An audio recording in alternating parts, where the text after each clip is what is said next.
बिस्मिल्लाहिर्रहमानिर्रहीम। अस्सलाम वालेकुम नाज़रीन। प्रोग्राम इस्लाम और इंसान के साथ आपका मेज़बान रियाज खान। आज जिस मौजू पर हम बात करेंगे वो है इस्लाम और हज। और इस मौजू पर बात करने के लिए, हमारे सवालात के जवाब देने के लिए हमारे स्टूडियोज़ में मारूफ आलमदीन हज़रत अल्लामा हाफिज़ मोहम्मद सिफ़ात रसूल मौजूद हैं। हम उन्हें कहते हैं अस्सलाम वालेकुम। वालेकुम अस्सलाम रहमतुल्लाह। अल्लामा साहब, बहुत शुक्रिया आपके तशरीफ़ लाने का। हज इस्लाम का एक बड़ा अहम रुकन और हर मुसलमान की ये दिली ख्वाहिश कि वह हज बैतुल्लाह की शहादत हासिल करे। इससे पहले कि हम हज के लवाज़मात पर बात करें, हज के मसाइल पर बात करें, आपसे ये जानना चाहूँगा कि हज के लुग़वी मानी व मफ़हूम क्या है? बिस्मिल्लाहिर्रहमानिर्रहीम। वलिल्लाहि अलन्नासि हिज्जुल बैति मन इस्तताअ इलैहि सबीला। सदक़ल्लाहुल अज़ीम।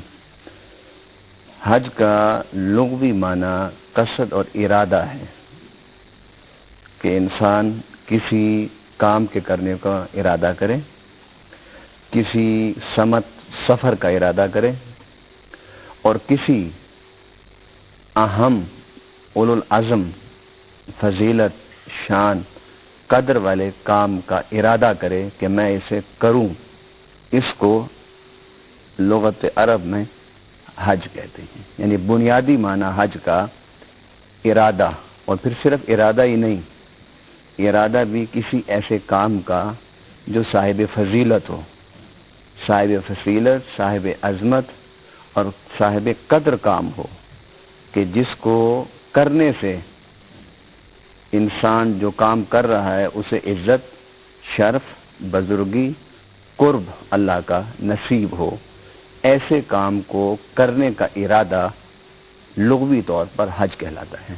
हाँ साहब, आपसे ये जानना चाहूँगा कि जो इस्लाम में रुकन है हज, उसके हवाले से हमारी रहनुमाई फरमाइएगा कि क्या इस्लाम से पहले भी हज हुआ करता था, और इस्लाम से पहले और बाद के हज में क्या फ़र्क है? हज अरकान इस्लाम में एक बड़ा बुनियादी रुकन है, और ये एक ऐसा रुकन है कि जिसमें कौली इबादत भी है, बदनी इबादत भी है, माली इबादत भी है। आप देखिए कि अरकान इस्लाम में पहला रुकन है शहादत, कि आपने गवाही देना है कि अल्लाह एक है, हज़रत मोहम्मद रसूलुल्लाह सल्लल्लाहु अलैहि वसल्लम उसके रसूल और सच्चे पैगंबर हैं। ये आपकी सिर्फ ज़ुबान इसमें हरकत कर रही है। आप नमाज पढ़ते हैं, उस नमाज में सिर्फ आप दो किस्म की इबादत करते हैं, बदी इबादत और कौली इबादत। आप रोज़ा रखते हैं, रोज़ा में आप इबादत कर रहे हैं, बदनी इबादत है आपकी, उसमें कौली इबादत कोई नहीं है। लेकिन हज अरकान इस्लाम में एक ऐसा रुकन है कि जिसमें अल्लाह ताला ने तीनों इबादतों को जमा फरमा दिया है कि आप लब्बैक अल्लाहुम्मा लब्बैक, अल्लाह की सना, अल्लाह की तारीफ़, अल्लाह की मदह करते हैं, ये आप कौली इबादत कर रहे हैं।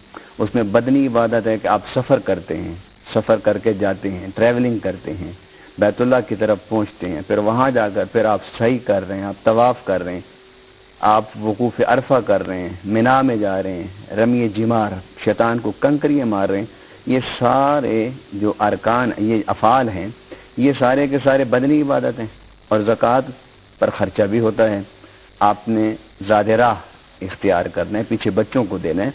तो अरकान इस्लाम में हज वो रुकन है इस्लाम का जिसमें अल्लाह ताला ने तीनों इबादतें जमा फरमा दी हैं। ये तमाम इबादतों का मजमुआ है।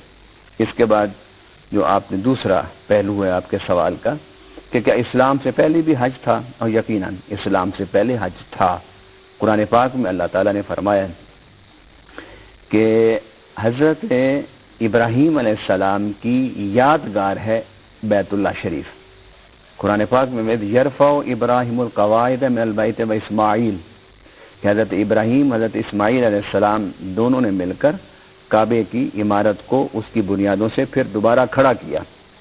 हज़रत इब्राहीम अलैहिस्सलाम काबे को तामीर करते थे और इस्माईल अलैहिस्सलाम काबे का मटीरियल, ईंटें, रोड़ी, पत्थर उठा के लाते थे। हज़रत इब्राहीम अलैहिस्सलाम ने जब बैतुल्लाह शरीफ को दोबारा तामीर फरमाया, अल्लाह से कहा कि अल्लाह मेरी इस काविश को अपनी बारगाह में कबूल फरमा।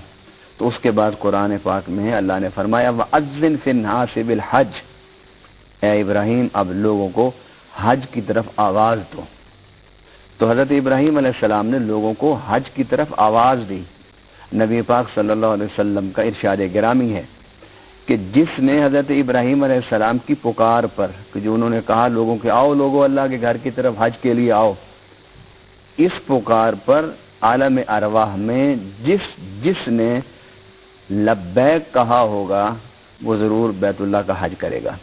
ان حوالوں سے یہ بات ثابت ہوتی ہے کہ حضرت ابراہیم علیہ السلام کے زمانہ میں بھی حج تھا، اور ابراہیم علیہ السلام کے زمانہ سے پھر باقاعدہ حج چلتا رہا، باقاعدہ لوگ حج کرتے رہے، پھر یہ سلسلہ آگے بڑھتا ہوا نبی پاک صلی اللہ علیہ وسلم کی حیات طیبہ میں پہنچا۔